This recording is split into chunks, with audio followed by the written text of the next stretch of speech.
Boom. And there we go.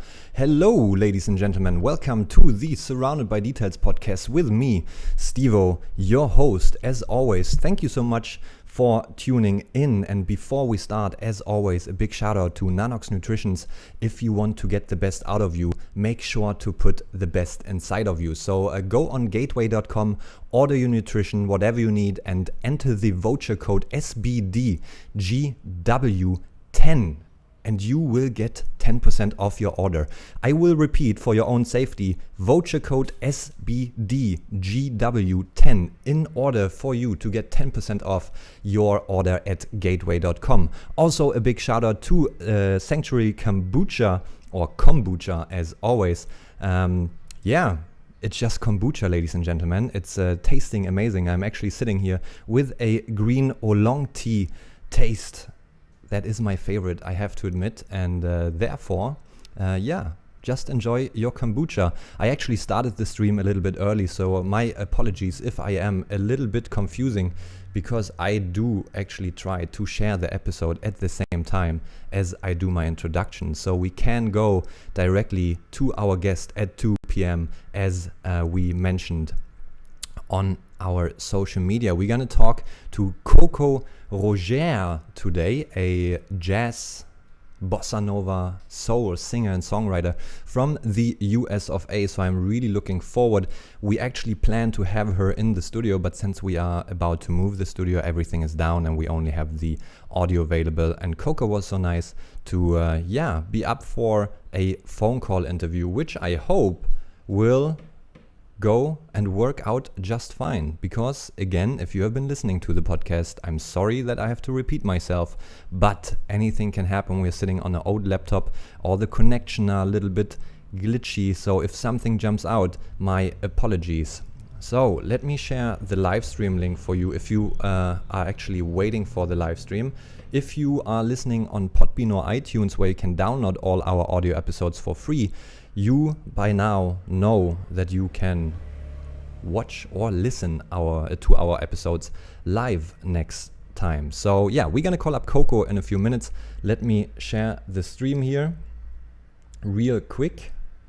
For that, of course, I need to turn on the internet on my phone, because without internet connection, no internet. That makes sense, right? There we go. Boom, boom. I actually don't know where I get this whole boom thing from. I think Antoine Chouard, my friend from France, started saying that, and then I just, kept going with it. It's just something that sounds awesome. Boom. Something else that I can tell you in the meantime, guys, is that I have discovered something awesome on my cell phone, on my iPhone to be more exact. It's called Bedtime. I feel a little bit like a 2-year-old, 3-year-old kid again. It helps you to regulate your sleep a little bit better, to know when to go to bed and when to wake up, in order to get the best out of your sleep and actually create a sleep routine. Because as we all know, sleep is important for you out of several reasons. You see, now I said this and now I have to mention a few facts. Sleep actually improves your concentration. I'm pretty sure that is correct. And sleep is also very important because, if you have a poor sleep, you can get into a depression, or often poor sleep is the reason of depressions. So make sure that you go to bed just in time, like back in the days when mommy and papi told you, hey, Stevo, it's bedtime. No, I don't want to. We have all been there. I know, I'm talking nonsense here. Let me see. Surrounded by details. Boom. Bam, bam, bam, bam, bam. So, and we keep on going and going and going. I'm looking forward to this because I'm a big music fan. The people who are listening to the podcast know that by now. So I'm looking forward to actually make it happen. And here we go. Here's the stream. I'm gonna share it directly to Facebook so you people all know that we are live. in the house. I'm actually happy that we made it happen again, even with the studio down. We found solutions because, as we learned, it is not about the problem, it is about the solutions. We are live. There we go. Post on the lovely social media. There we go. And now I just shared on my fan page as well. And in a few minutes, it is time to call up Coco. Let me see. We do this. Every movement I do on my laptop at the moment is very scary to me because, as I mentioned, everything is glitchy, everything could happen. So I try to touch it as little as possible. Boom! That's what she said. A little joke here on the side. And copy the link. My laptop is working on it. Copy link. Send it to Coco, who is already waiting on the other end. And then I just share this bad boy right here, right now. And there we go. We are live. So everybody who has something to say or something to ask can just drop in on the live stream and leave us a comment in the chat section. There you go. It is shared. It is shared to Coco as well. And we are ready to go.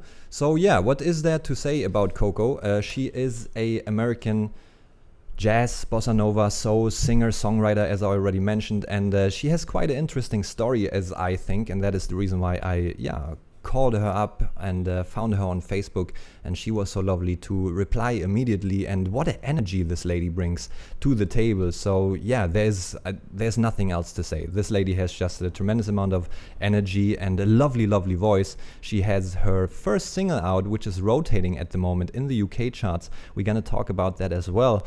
And I have a question to her that has been burning on my mind ever since I've been reading it. Why does she not like coffee? So, with no further introduction, because it's already enough, I shall call up Coco, and you can hear we are, as always, in the heart of Bangkok. And if you hear some background noise with the scooters passing by, that is because we keep it local, ladies and gentlemen. Contacts, and then we scroll down. Now you might think, why doesn't he prepare that earlier? That is because I'm just not smart enough to think about everything. But again, patience. It's all about patience. There we go. Coco Rouzier, give her a call. It sounds français, actually, just like Bonnage. So, calling. It is calling. And there we go. It is calling. Hello. Hello, Coco. Hi there. What's up? Not much. I'm looking forward to talk to you. How about yourself? I'm feeling good this Thursday afternoon. Can't complain. Where are you at the moment? I'm here in Bangkok, Thailand. I go on stage in about 6 hours, so I'm here at my hotel, just resting my voice and, chilling out. Thank you so much for actually making the time before you go on stage. I really appreciate that. No problem. It's a delight. Have you ever done podcasts before, or is this your first time? My first time. You see, there's a first time for everything. But don't you worry, I shall take care of you here. Awesome. Coco, So, I have so a... do I hit the link now, or? Huh? Do I hit the link now? You can share the link if you want. We're already recording. We're in the middle of the show already, so it is totally up to you. The episode will be archived on YouTube, Podbean, iTunes, Stitcher, SoundCloud. So our live stream on YouTube is more a fun side effect. How lovely. Okay, that's fabulous. All right, Coco. As I just mentioned here in the introduction before I actually called you up, I have a question that has been burning on my mind ever since I read about it. Why don't you like coffee? Coffee, well, when I first tried it, it just felt toxic to me. It didn't sit well with my stomach. And I had been drinking hot cocoa most of my life as a little girl. I loved hot chocolate. and the marshmallows. So when I started working in New York, I wanted to be a big girl. You know, everybody's drinking coffee, but it just did not do well with me. But now I love it. Oh yeah, it's. I just recently started drinking coffee 2 years ago, and ever since I started, I got hooked. It's especially here in Thailand, the iced coffee. It's quite addictive, actually. Yeah, I'm a latte girl, actually. Yeah, I'm a mocha Yeah. boy. Okay, cool. Well, that's how we do it. Coco, how long have you been in Thailand, actually? I got here in January. The general manager of this hotel I had worked with before in Beijing, and he called me up and said, come here and rescue my bar. And so it's been so exciting. It really is a wonderful city. So before we actually get into what you are doing here in Bangkok, let's go into our little time machine and roll back in time. You're born in Washington, D.C., and am I allowed to mention your real name? Yeah, sure, yeah. Deborah Woodley, right? Worsley, you're correct. Yeah, reminds me of a MMA fighter, Tyron Woodley. I don't know if you're familiar with this guy, but your name has similarities here. And can you tell us how exactly did you actually get into music?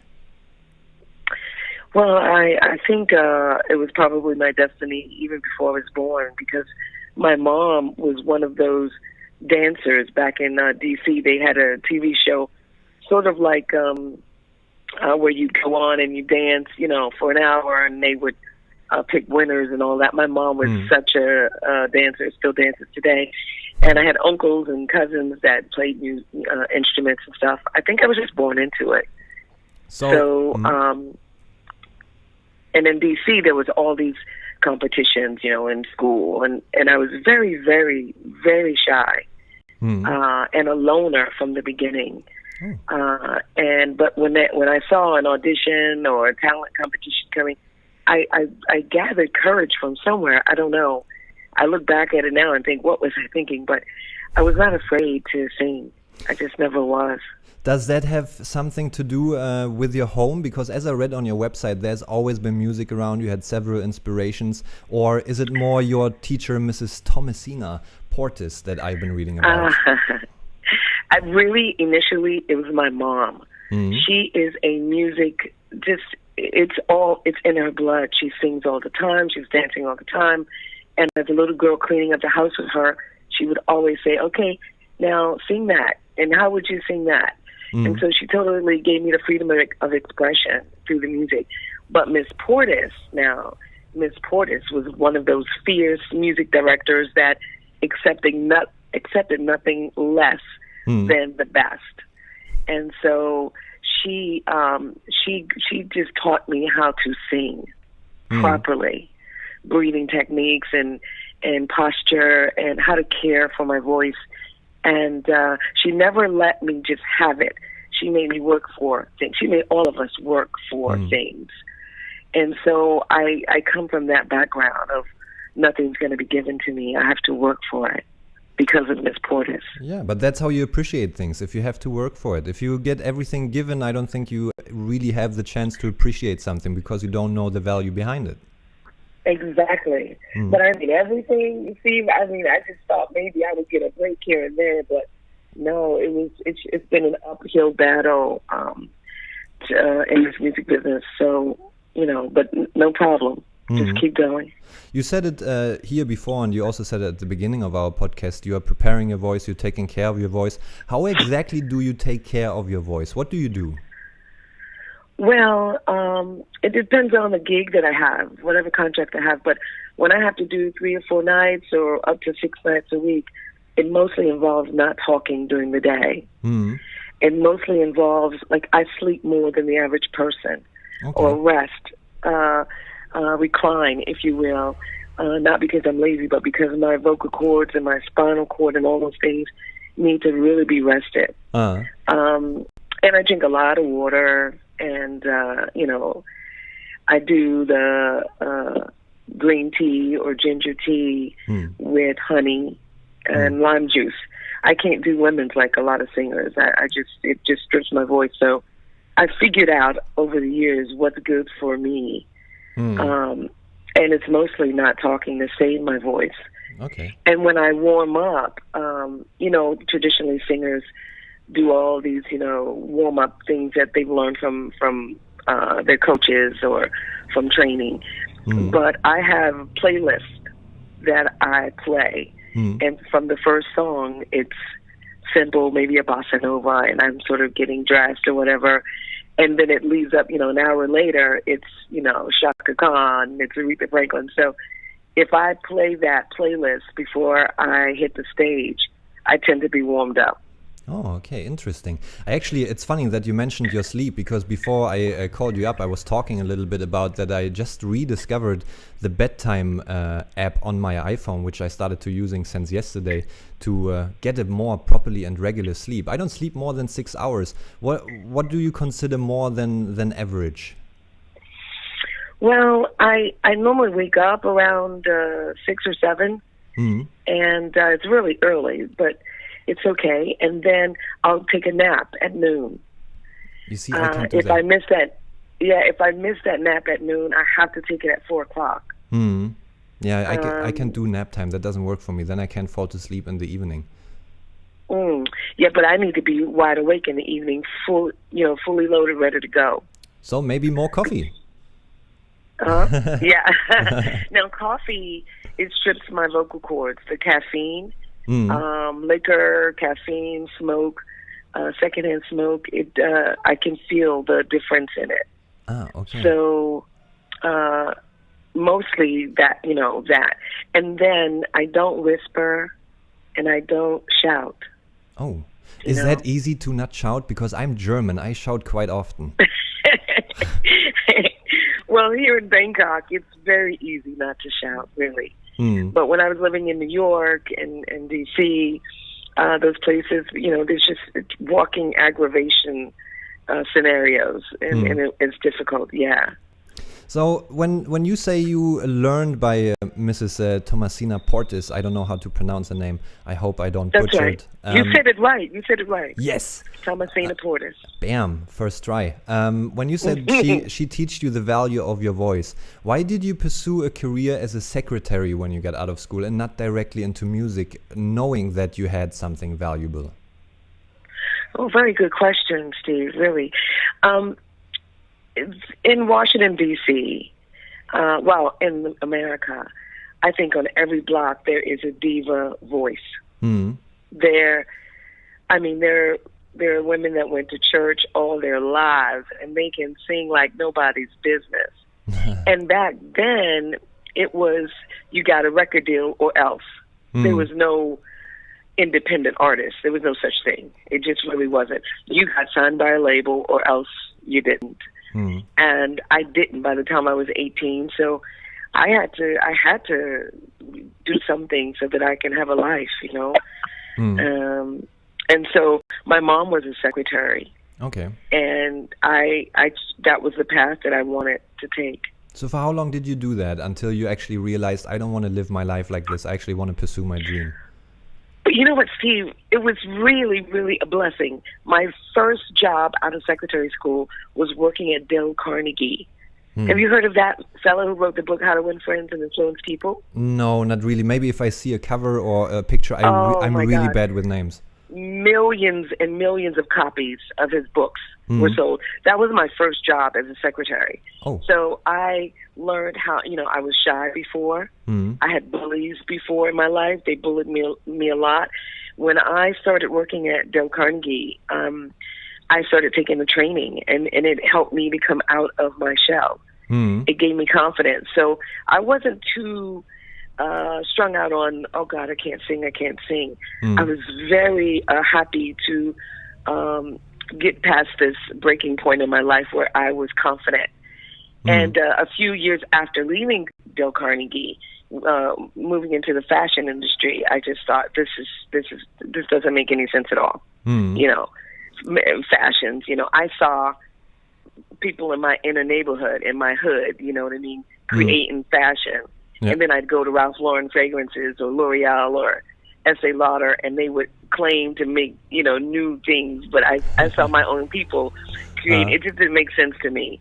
And that's when the boredom began. And I moved up from secretary to sales. So I started traveling as a sales rep. And I remember being on the airplane thinking, one day, Lord, please let me travel for singing.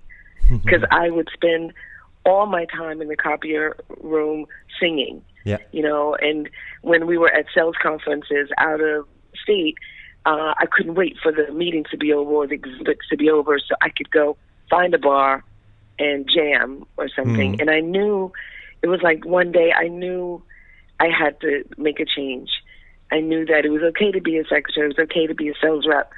And I had climbed to the top really fast, but it just was not all of what I was and all that I could be. Yeah, once you realize what is possible when you go and jam in the evenings and you realize, this is how I could feel all day long or actually make a living out of that, it's something that you cannot stop thinking about, and there's just something inside of you that drives you more and more towards that profession. I had the very same with my photography, even though I was pretty strict forward from the very beginning. I jumped out of school when I was 17, and ever since I've been a photographer.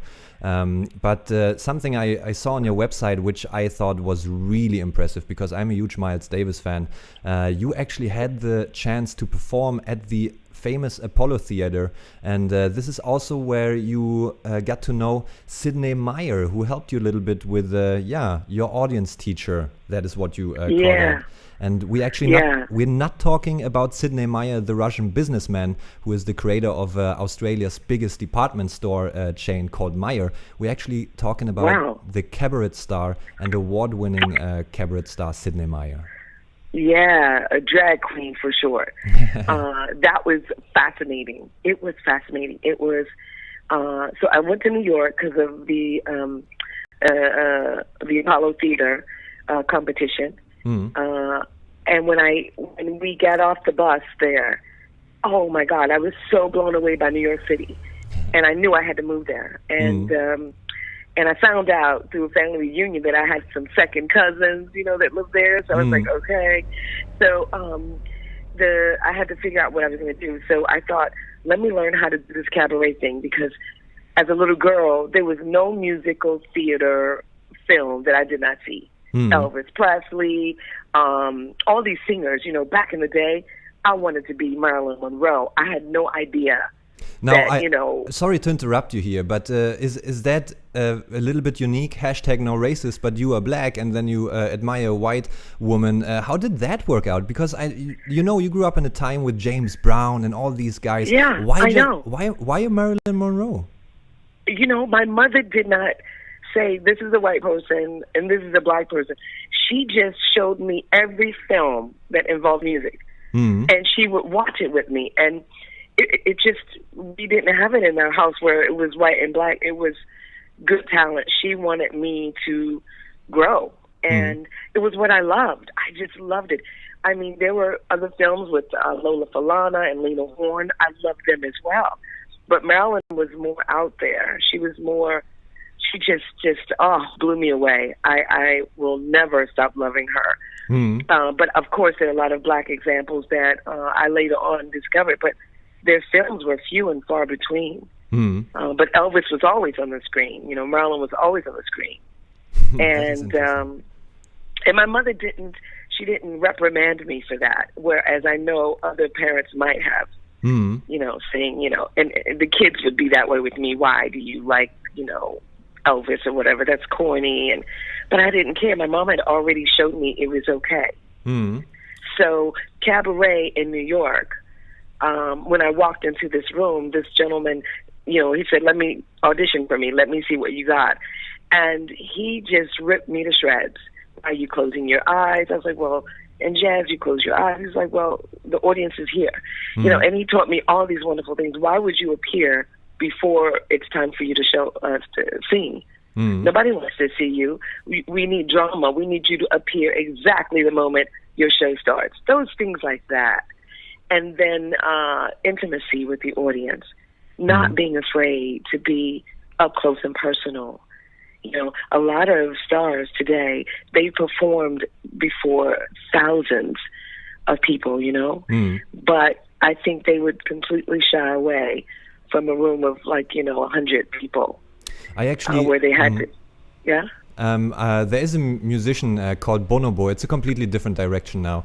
But I remember I used to live in Berlin, and he always performed in a small club because it's very important for this intimacy. Once again, I go back to my music days. I used to breakdance a lot and go to jams and do street shows. I made a living out of this for a little while. And in b-boying, we have something that we call ciphering. It's you in the middle of the dance floor, and there's a small circle, and you feel the energy. And this is what I'm too tall for that shit, but when I saw other people doing it, how they were just digging the music and they were preparing to go in there and just release the energy, it's a complete different talk of yes. It's a little bit the same as when you're afraid of heights. It's you can stand on the roof and you have a relationship to the height, but if you're on a plane, you don't really have that relationship. And I think this is what a lot of artists don't have today, because they just lose this intimacy. So how do you make a performance intimate for you? Well, I try to say yes to contracts where the room is intimate, from the get-go. But I walk into the place where I'm going to sing, and I claim it. Spiritually, I claim it. I walk around. I sit down. I take my shoes off. This is my room now. Okay. Why do you take your shoes off? The earth, my feet, my soul, my spirit's got to connect with the wood or the ground in that room. And whatever spirits are there before, I mean, some people may not believe in that, but I totally do. And I am no joke when it comes to my ancestors. They come with me. And the room becomes intimate because it's my heart. It's the beat of my heart. So a stranger or a friend or a fan, you're going to walk in that room and feel the essence of Coco.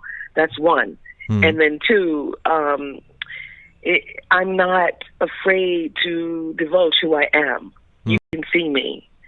No elaborate hats or extra lashes or fake anything. Like, welcome into my life, because it's sometimes it can be a hazard. Strangers with bad karma, with evil intentions, music rejectors, whatever you want to call them. I let them in, but it's sort of like I'm not afraid to divulge myself. And sometimes my jokes aren't funny. Sometimes the song that I choose is not the one someone wants to hear. But I had a mentor who played for Ella Fitzgerald for 25 years. Wow. And before he died, he straightened me out with a lot of things. He was very in my face, sort of like Sidney Meyer, but from a jazz point of view. And he said, don't you sing, if you sing 25 songs a night, 5 of them are for the audience. The other 20 are for you. Yeah. So it's liberating to go out to the stage, my room, and to sing my songs. So it's almost like a free psychotherapy or whatever for myself.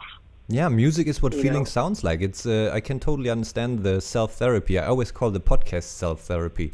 Do you listen to yourself afterwards when you do recordings and why did I feel this way, or what do you do? Do you actually listen to yourself?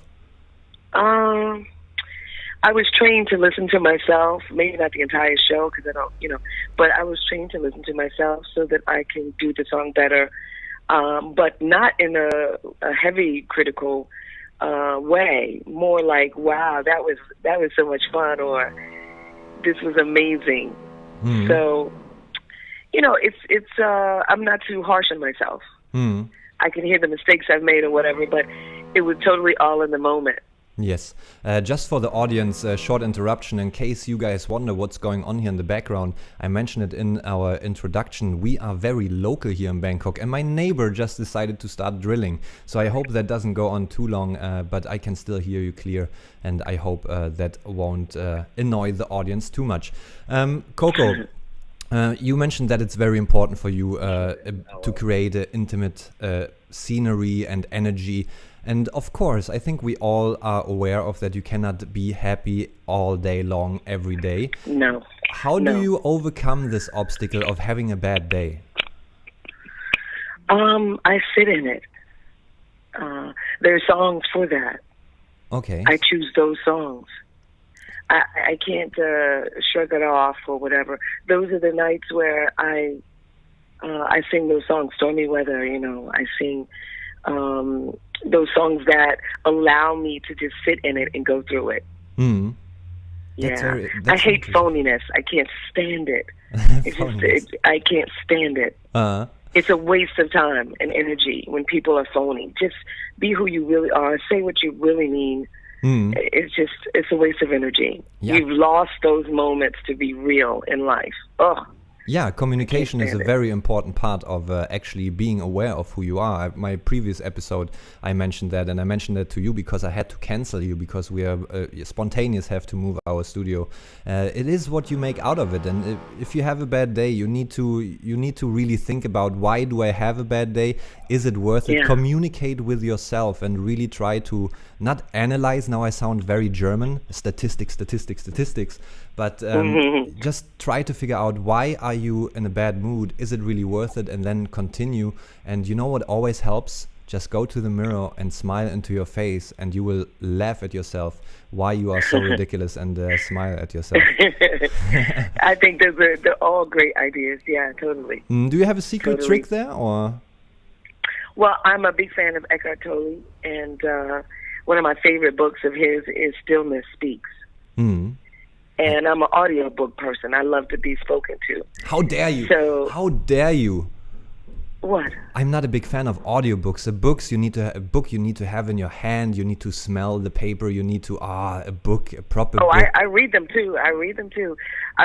But a lot of times I have to be free. My hands have to be free. And like I said, I stay in my room a lot. If I read all day, I'll be asleep all day. So I love audiobooks because for me, the tone of the voice is just amazing. I love it.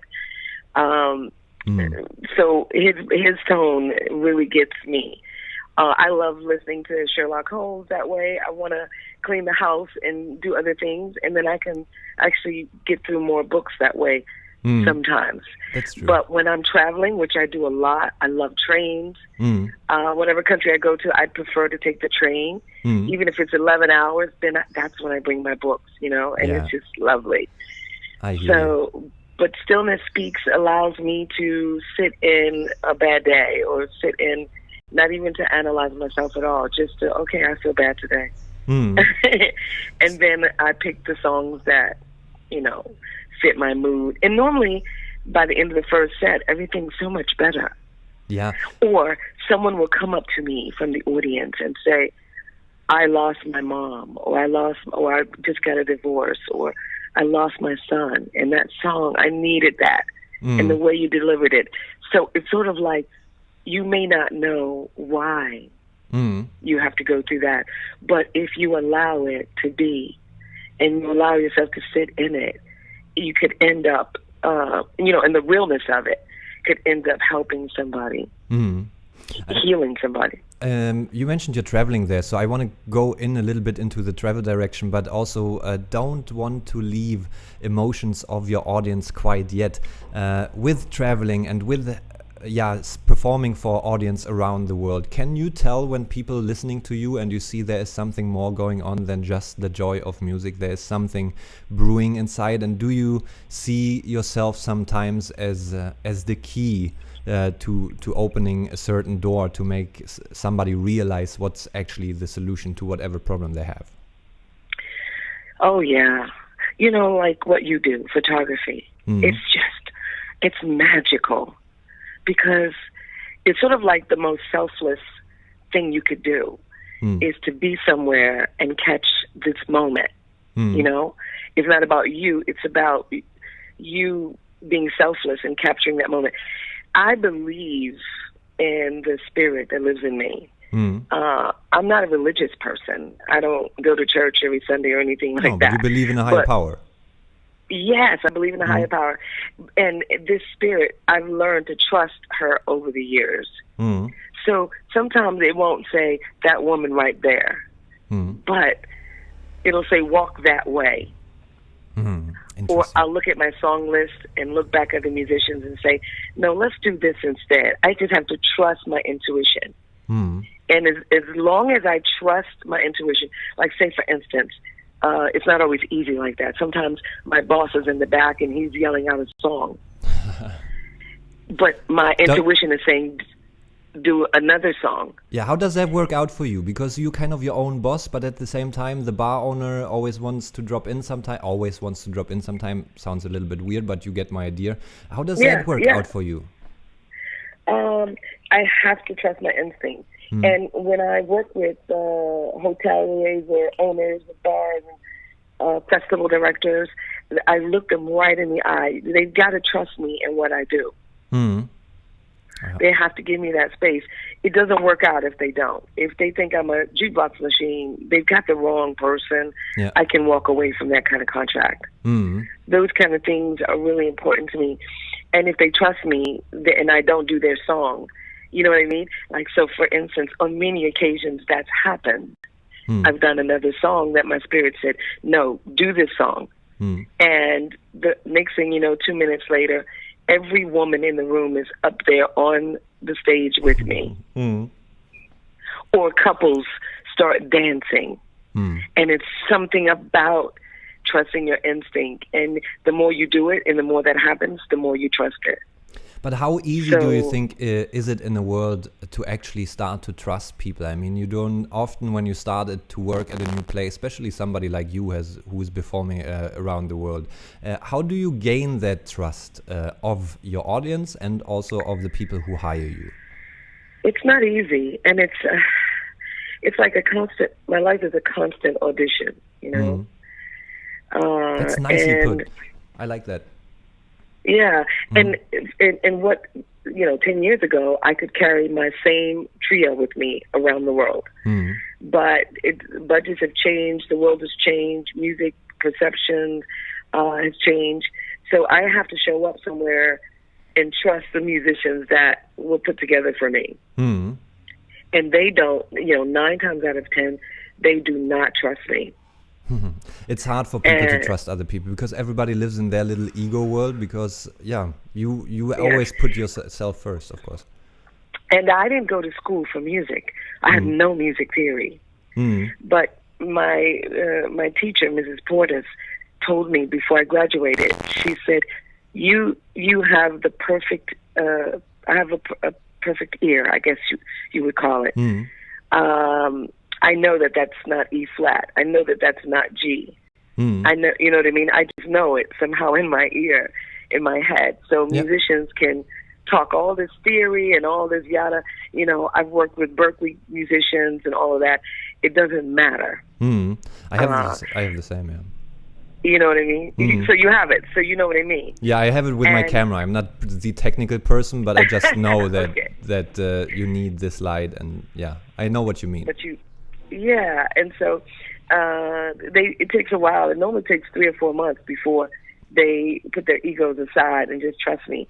So it's not just an audition all the time, but it's an audition with dance number routines in it. You know what I mean? It's like, I got to sing and I got to dance for you. You know what I mean? Like, so difficult. Finally, it's sort of like, and I've got to do jazz. Yeah. So jazz is improvisation, and it's sharing who you are deep down inside through the song, through the phrasing, on top of, trying to get musicians and audiences to understand. So really, my secret is there's no room for my ego at all. It's just, I cannot have it. I cannot have it. I have to be confident, and I have to know who I am. And what I bring to the table, 20 years of this or 15 years of that, or you know what I mean? I have to understand that. However, it can't be ego, like, let me just show these people what I can do. That'll be the moment I mess up, and that'll be the moment that, the music doesn't touch anybody. But I can bet that this has not always been the way, because we all have been young and we all have been at the stage where we think we know everything. Has traveling something to do with actually realizing that how little you know, as I like to put it? I don't know if you know what I mean, but when you're young, you always know or you always think that you know a lot more than you actually do.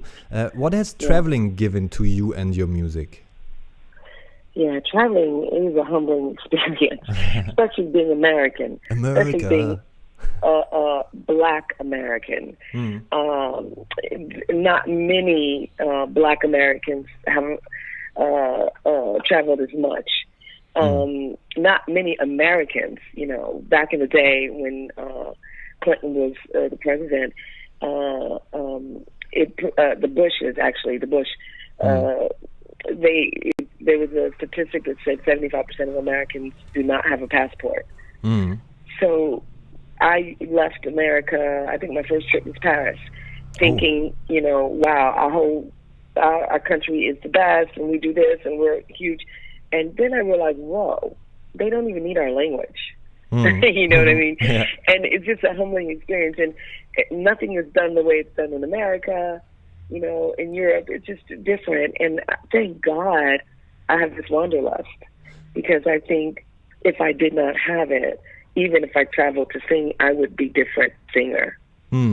But I have this, But with being Black in that time, I'm wondering, are you not more connected to your roots? Because I can imagine with Black history and everything, you are a little bit more connected than the average Joe in the US. Why did you have the open mind? That is always confusing for me when people don't realize that there is more than just one country. And it's not just America. I mean, it's the cliche that a lot of Americans don't know what's actually outside the country. But it happens all over the place. And I never really get that into my head. Because you say you're close and it's very important for you with your ancestors. So about your history. Yeah. But the thing is that when we're born over there, we're being, the media and everybody and education system is coercing us to believe what they want and need us to believe. True. There's so many things that are happening right now, but that's a whole other conversation. But one of the first things that happened when the new president took over, right before he took over, was in Texas. They obliterated African Americans and Indians in their books. That's crazy. In the education system. They just took them out like it was not, like we were never there. So if that happened in 2016, imagine what they have been trying to teach us. Yeah. I thought that, they just, it's not just Blacks, but what they're trying to teach everybody is that we're the greatest, we're this and we're that. And now everybody sees what we really are. So it's easy to wonder, like, well, how come they just don't get that? Well, when you get inside that bubble, if you're born inside that bubble and raised in that bubble, all you know is what's inside that bubble. True. They don't even show Africa as being as having cities, and they just show flies on little kids, and that's all you think. And the internet wasn't prevalent back then. You couldn't go research everything. Now everyone can research, and now everybody's starting to reconnect. Yeah. But when I was when I was 8, or was it 10, I was a public speaker. I was one of those child prodigies that spoke around Washington, D.C., Maryland, Virginia with one of my teachers. She was a Black history teacher. And I won these essay contests. I got to speak before and was invited back to speak before Rosa Parks, Jesse Jackson. Yeah. I would sit on the dais, on the podium with these people when I was young. I really had an odd childhood. And they would tell me things about my history. And, you don't get it all at that moment. But later on, when you grow up and you're reading Maya Angelou stuff and Langston Hughes stuff, and you realize, wait, this isn't just some far-fetched thing. This is me. This is just a few decades ago, a few, 100 years ago. And so I see it all as beautiful. It's all beautiful. So experiencing all this stuff and, been doing what you've been doing, do you think you have a big responsibility to actually pass that on to the next generation? Not only your music knowledge, but also the knowledge about culture, about traveling, about the differences of the world? Well, I think I was chosen to be a singer. and I'm going to stay in my lane. I'm not a preacher or anything, but what it forces me to do when I stay in my lane, it forces me to make every song count. Because sorry, you know, if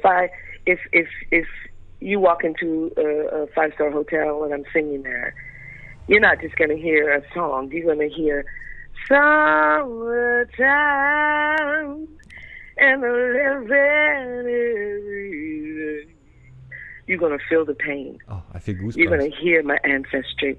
You're going to get the realness. And even if I crack, even if my voice is, it doesn't matter.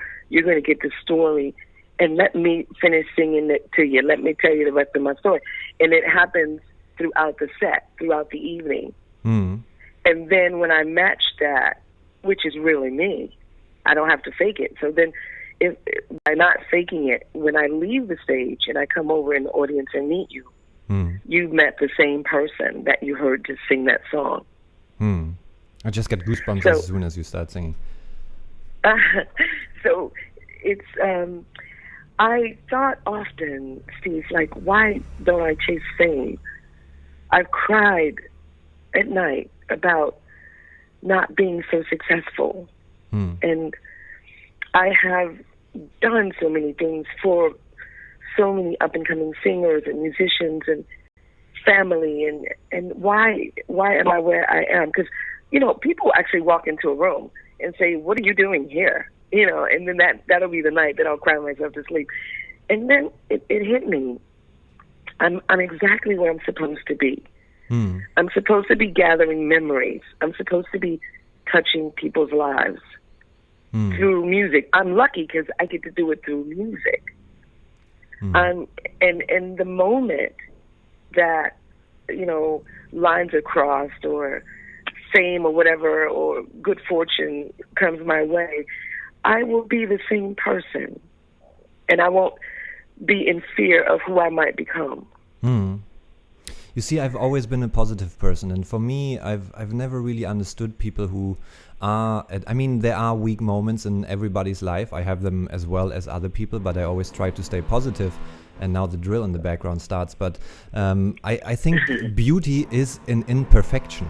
And people need to appreciate and realize that nobody is perfect, and you should embrace that nobody is perfect. Everybody has their small problems. Everybody has emotional feelings, and you should embrace them rather than actually fear them or cry about them. Yeah, totally. And the only way it happens is a daily fixing of oneself. Nobody cares about nobody else.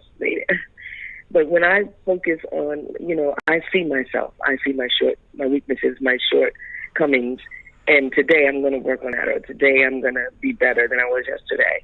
And then I become this caring person or whatever. Do you know what I mean? It's just, to me, it's a confrontation, a daily confrontation of who I am. I love that part in the Avatar movie when she says, I see you. I knew that you're going to bring this movie up at some point. I dropped my pen here. I knew it because it's a great movie. It's all about energy, and this is exactly how I see you now.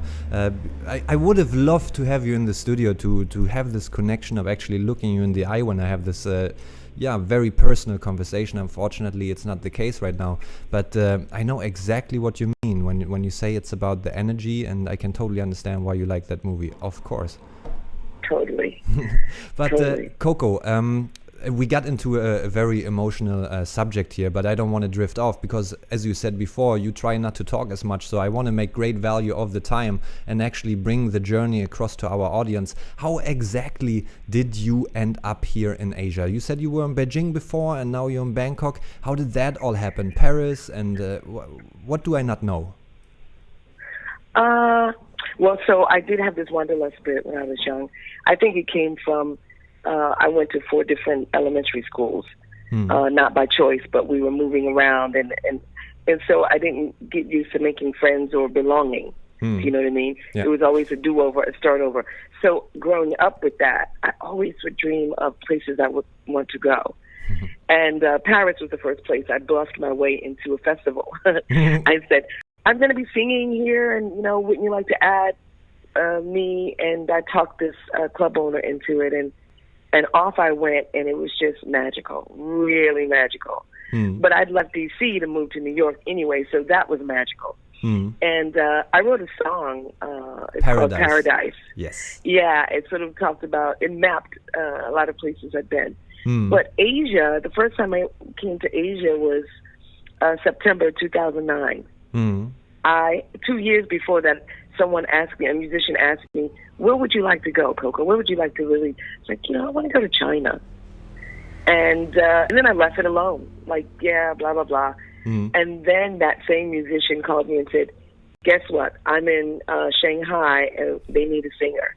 Can you come? I was like, of course I can. I'm already there. And I'm already there. And it was for the Ritz-Carlton Shanghai. And it was just lovely. I loved it. And so somebody there heard me. And then it just was sort of like a lot of my work is referral. So I got work in Beijing after that, and then I'm here in Bangkok because the work I got in Beijing was by this GM, and he brought me over here when he came to this new, when he took his position here at the Sukhothai Hotel. Yeah. So, yeah. The Philippines, I was there last year. That was lovely. Manila. And like I said, Shanghai was lovely. Great food there, great shopping. Beijing was sort of a challenge, but anywhere where people are going to appreciate music, I want to go. So I dream of Japan. Sure. Japan is definitely one of my favorites. Just for the audience real quick, you mentioned your song Paradise. That track is available on iTunes. If you guys want to check that out, we're going to put everything in the description below. So yeah, make sure to check that song Paradise on iTunes. I have to ask you here, because you said China, how is the jazz, bossa nova, soul scene in China? I have no idea. It's not the best situation, but there's some great musicians over there, really hustling and working hard to deliver authenticity. But as an audience, it's really a gigantic challenge. Okay. Because culturally speaking, there's the game of catch up. Catch up in, technology, catch up in, business, blah, blah, blah. So that with them automatically like having the wall, down and cell phones at the same time, you'd be hard pressed to go into an audience situation and them actually listening to the music in China. Yeah, it's difficult. Yeah. How do you enjoy Bangkok so far? You've been here for a couple of months now, and you're going to play at the Sukhothai Bangkok Hotel, a 5-star hotel, by the way. Fancy Nancy. Until 2018. How do you see your year here in Bangkok? Fascinating. Bangkok is fascinating. Why some places are fascinating because, first of all, people walk slow here. And second of all, they believe in karma. And so you walk slow, you believe in karma. That's a relaxing situation right there. Yeah, and then they put their phones down when they're in the audience. They actually put them down. You must have a great audience, I have to say. Sorry to interrupt you here. Yeah, but I look up and sometimes they're taking pictures or they're on it, but they're not. It has not taken over their night. They really love to have a good time and to be involved.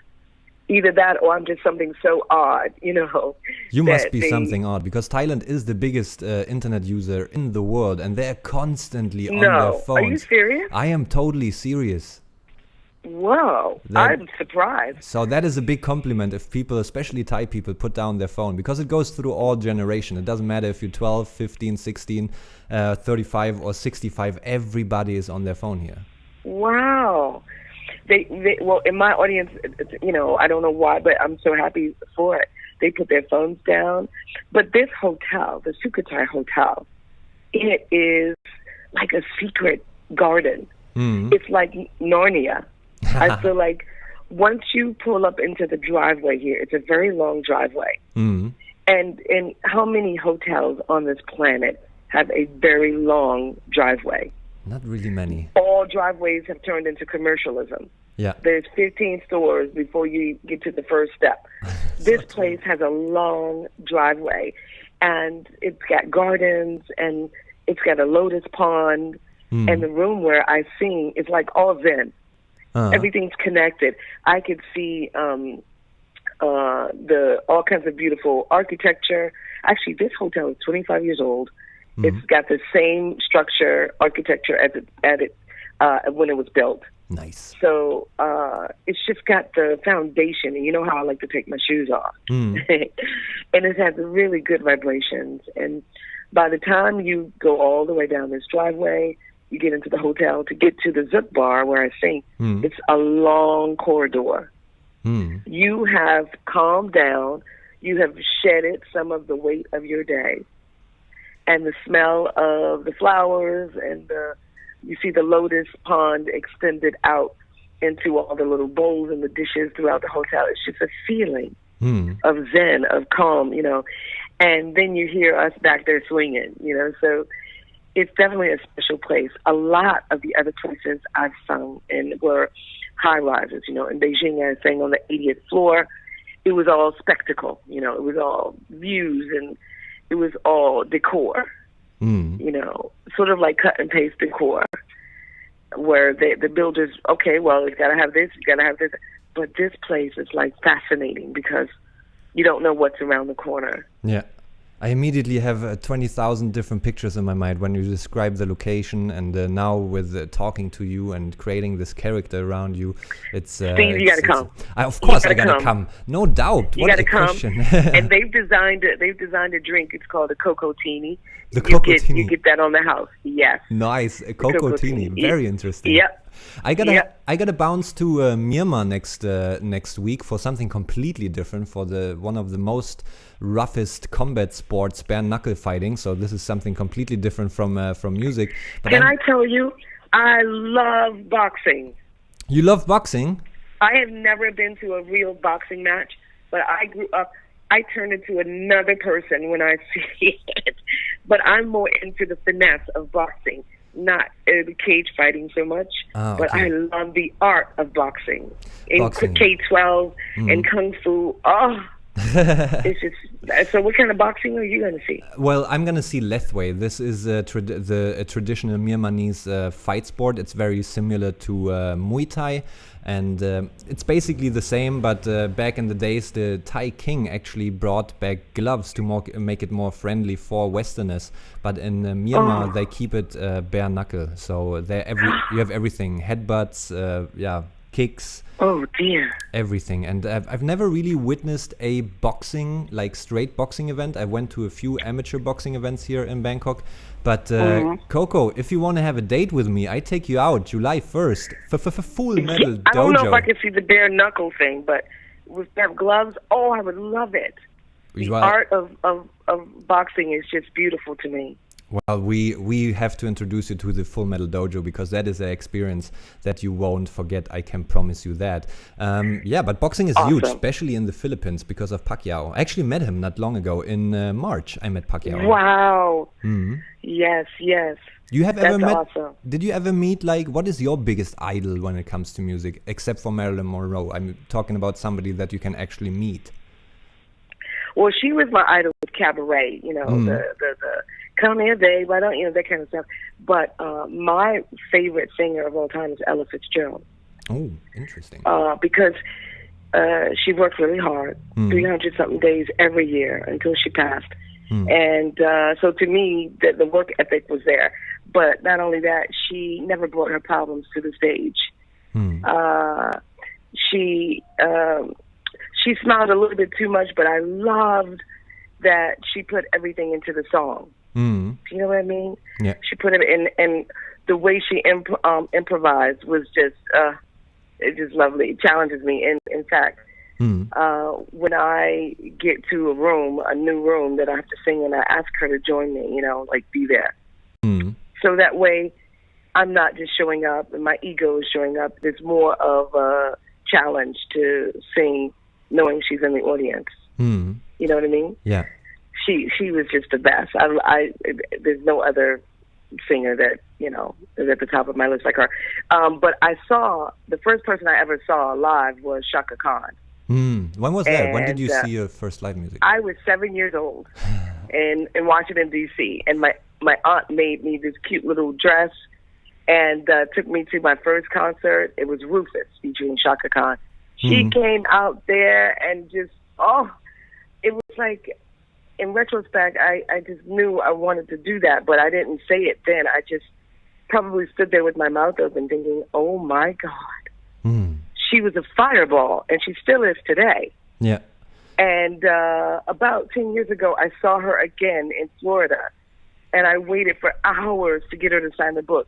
And she went out a different exit, so I never got to meet her. But man, disappointing. She is just a ball buster.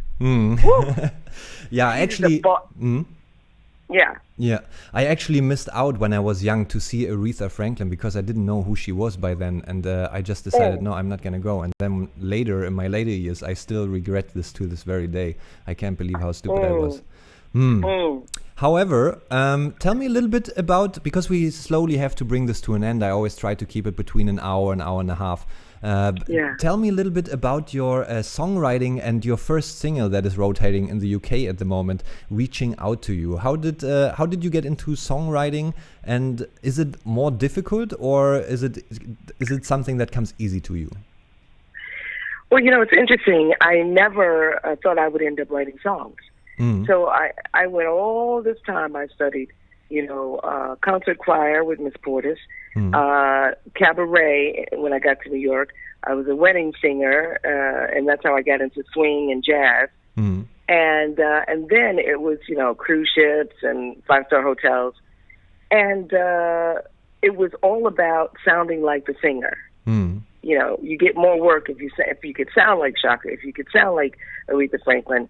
And but when I met Ella Fitzgerald's bass player, Keita Betts, he said, well, if you're ever in Washington, D.C., I'll meet with you. I was already on the plane. He didn't even have to finish his sentence. Yeah. I called in for work, and I think I called in work sick. I got to Washington, D.C. It's my hometown anyway, but I went back there. And I said, I'm here, Mr. Betts. And he was like, well, you're lucky. I'll go out with you tonight. I went with him, and everywhere we went, they rolled out the red carpet for him. And he said, I want this young lady to sing. And so I would sing, and I remember going to the stage, L is for the way you look at me, trying to sound like Natalie Cole and doing my best. I walked off the stage, and he said, what in the world was that? I said, that's L-O-V-E, Natalie Cole, Nat King Cole. He's like, yeah, but why did you do that? And it was a succession of questions that I couldn't answer. But basically, he was like, who are you? And that's when he taught me that lesson of 20 songs that I do are mine. They should be who I am, what I've earned the right to sing, things I've gone through, experienced myself. Pick those songs. And don't let audience people say, well, you should sing this and you should sing that. And so that sort of swayed me into writing down things like, well, if I would sing this song this way. And then I started asking my trio, hey, before we close out this song, let me just add something to it. And I started doing that because it was improvisation, And I was in Stockholm, just taking a bit of a break in between contracts in Norway. And I met a producer reached out to me. His name is Red Astaire, Freddie Krueger, a.k.a. Yes. Red Astaire. And he said, you could write. You're a black woman from America. There's a lot of stories you could write. And I was like, maybe I should tap into that. And he said, how about I give you some music and you see if you could write something to it. And that's what I did. He made such great, it was like loops, I guess you call it. I was not used to loops. I was used to live musicians all my life, you know. So I avoided this DJ loopy thing, but his loops were amazing. And one of the ones he gave me was the music for Reaching Out to You. Beautiful. And he said, he didn't give me a chance to go home and write anything. He said, come to the studio, I'll let you hear some of this music. And I stood in front of the mic. I was like, well, what am I going to do? I don't even know what you... He played the music, and the lyrics just came. Mm. And so I went back home, and I finished writing the song, like in a day or two. Yeah. And I just kept writing other songs to other music, and lyrics just flew out of me. Mm. And I realized, wow, it's just like I've finally earned the right, like all those years on stage, all those songs I sang, they were other people's. And now I have these stories of my own. Yeah. And I have these accentuations, and I have these phrasing of my own. Mm. So when he played the music, it was just, I wasn't trying to be like anybody when I sang, I ain't never loved a man quite like this before. You know, it was just me. Mm. And so I embrace this now. So how lucky am I, Steve, to have had these lives, these musical lives, and to now to be writing, and the lyrics actually matter to me. Mm. So whether or not the world catches on to it, or I don't ever get famous or anything, I've done what Mr. Betts challenged me to do. I have blossomed because of Mrs. Portis, what she told me. I have become my own self, you know? And so now other producers have reached out to me, and I'm working on other songs. And Retta Sayre and I are supposedly going to finish our album, because we did about 8 songs together, and we just never released them. And then finally, 3 years later, you know, he released it. Mm. So, and then next I have the challenge of releasing my own song, you know, from start to finish, you know. So it's just really awesome. And the reason why I think it's doing well in the UK is because they still chase music. They still dig for vinyl. They love soul music. In America, sad to say, but people buy music according to marketing, and they buy music according to PR. There's no more need for liner notes. Like when we grew up, there were liner notes. Yeah. There was, you know, fascination with the musicians, and people cared about it. And it's gone in America. It's gone. Mm. It's absolutely gone. Have you ever been in Holland? Have you ever been in Holland? I've never been. I want to go. You need to go to Holland, because they have a huge scene. And shout out to my boy Lucas Benjamin, Wicked Wax. What am I saying? Wicked Jazz, Red Light Radio, a radio station. Hey, Benjamin. You should check that one out. And also here in Bangkok, Martin Goether. He's actually following you on Instagram, I saw. Sabai Radio. DJ, they have a massive scene over in Holland, and one of the biggest jazz festivals over there as well. So for music and knowledge of music and appreciation of music, Holland is the place to be. Really? Yes. Well, I'm going to have to get a referral from you then, Steve. First, you got to come to Sukhothai and hear me and enjoy an evening, and I go to a boxing match, and then maybe somehow we could hook up some Holland thing. I would love to go. I've been to Germany, but only at the top. And spend a lot of time in Scandinavia. And again, these are people that choose their own music, and then they follow you. They're loyal until the day they die. That is true. Sweden is a huge music country. I grew up in Sweden. I'm born in Germany. Did you? Yeah, I grew up in. I'm born in East Germany, but then my parents moved to West Germany after a while, after the wall came down, and then my dad didn't really have the time because he was a chef, so he wanted to spend more time with his kids. So my parents decided to move to Sweden. So yes, I grew up in Sweden. But they have a huge production or producing for music. I mean, to mention for the average Joe, probably most familiar with Britney Spears, Backstreet Boys. They all get their songs and music from Sweden. So it's a very good culture. Europe in general is often underestimated. Russia as well. Music is really appreciated. St. Petersburg, Moscow. There's loads of very music interested countries in Europe. I want to go wherever they appreciate music. That's my bucket list. Just where they put their phones down and they listen and they get involved. But that is something that you create. That is something that you create. You make the people put down their phones. Well, we'll see. You'll be the judge of that for me. Well, as we said, I'm going to come and see you live after I come back from Myanmar. That is 100% sure. And to get this out of the way as well, people can see you in Bangkok Thursday, Fridays and Saturdays at the Sukhothai Bangkok Hotel or Zouk Bar, which is included in the hotel, I imagine, from 8 p.m. to 11:30 p.m. And on Sundays you play for brunch. Yes. Our brunch is it's just very famous now. It's been written up as the best brunch in Bangkok, Sunday brunch. Now, who doesn't like good food and good music? Yeah, and they let me sing. I mean, I love it. And I even do some gospel, I just love it.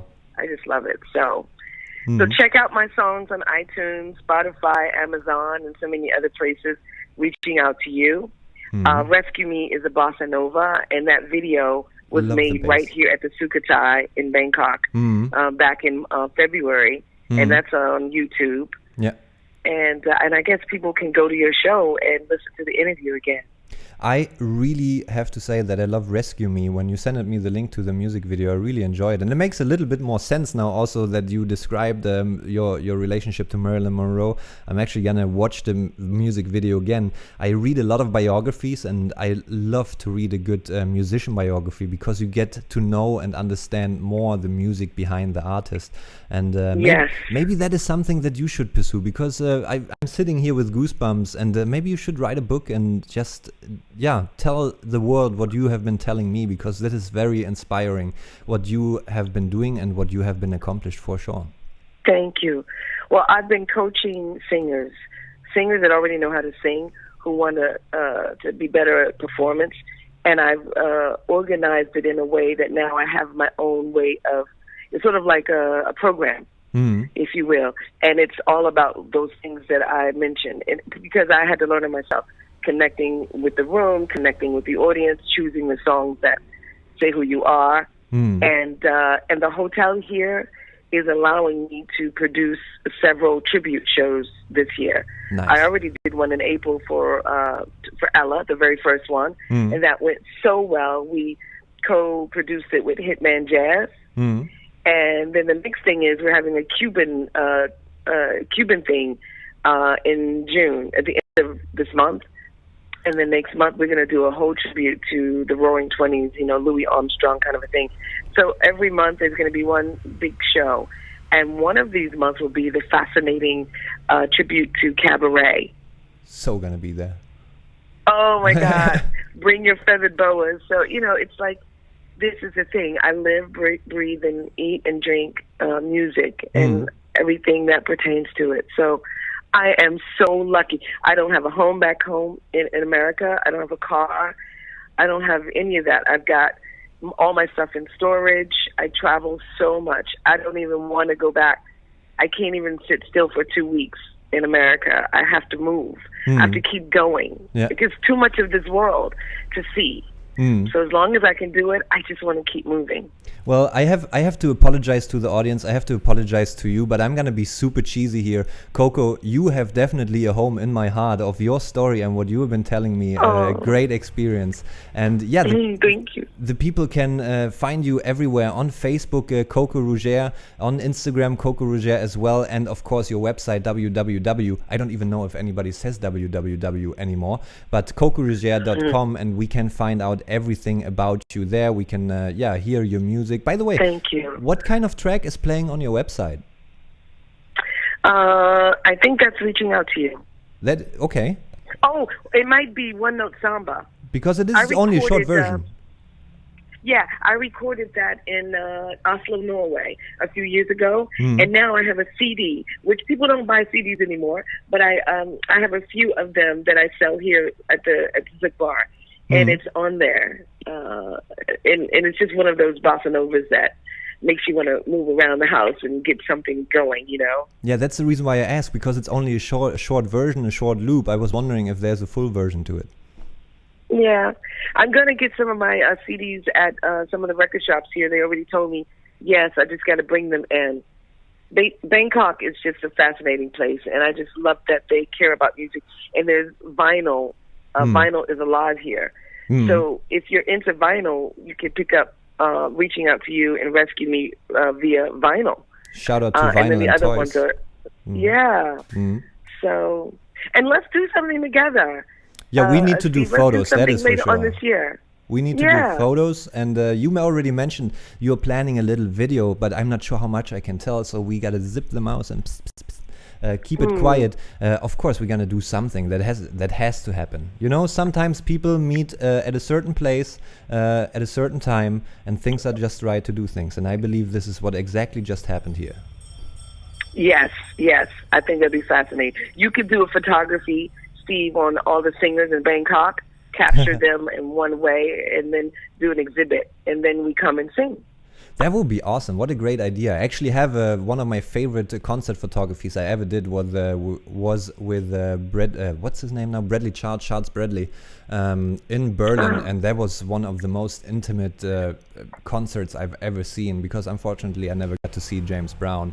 But I think that is what brought me the closest to it. So yeah, I really like to take photos of musicians, but I'm very picky when it comes to that, because like you say, I want to connect to the music. I want to connect to the musician in order to get the best out of the photos. Wow, see, we're gonna work together. I'm sure of it. Me too. And by the way, the general manager and the F&B director are both from Germany. So I guess we're gonna get along. Yes, it'll be fine.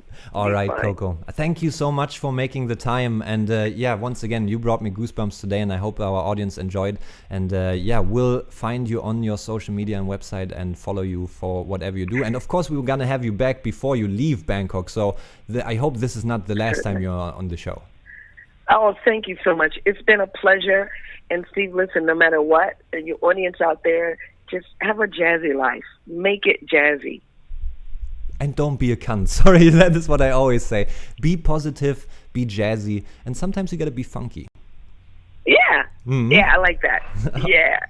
All right, Coco. Thank you so much. It was a pleasure to talk to you. You're so welcome. Thank you. Bye-bye. And there you go, ladies and gentlemen, the lovely Coco Rouzier. Wow, what a great interview, what a great woman, what a great voice. Everything was great with this interview. I hope you guys enjoyed it as well. And once again, if you want to follow Coco Rouzier, please go to her website, cocorouzier.com, her Facebook, coco.rouzier, or her Instagram, Coco Rouzier, and show this woman some love and support. Make sure to support and listen to her music. I can only recommend the music video Rescue Me. I actually still have to add that YouTube link in the description. And yeah, pretty much with that being said, once again, thank you to Coco, and also thank you to Nanox Thailand for always supporting us, to Sanctuary Kombucha for the lovely kombucha. And if you want to hear more of our interviews with people from Asia or around the world, with everybody that I find who wants to come on the show, please make sure to also subscribe to our podcast, either on YouTube, Surrounded by Details, or on iTunes or Podbean as well, Surrounded by Details. Just look it up. Or if you're not a social media person, you can always go on my website, stevebonhage.com. Steve, as always, without an E. And then, of course, you have the normal social medias like Facebook and Instagram, but everything is linked on the website, and Twitter as well, but I'm not really into Twitter. I forgot to ask Coco if she has Twitter. Twitter is huge in America, so yeah, I forgot to ask that. I'm gonna find that out. Ladies and gentlemen, thank you so much for tuning in, and I can only quote Coco: stay jazzy, be jazzy, and sometimes a little bit funky. Bye bye.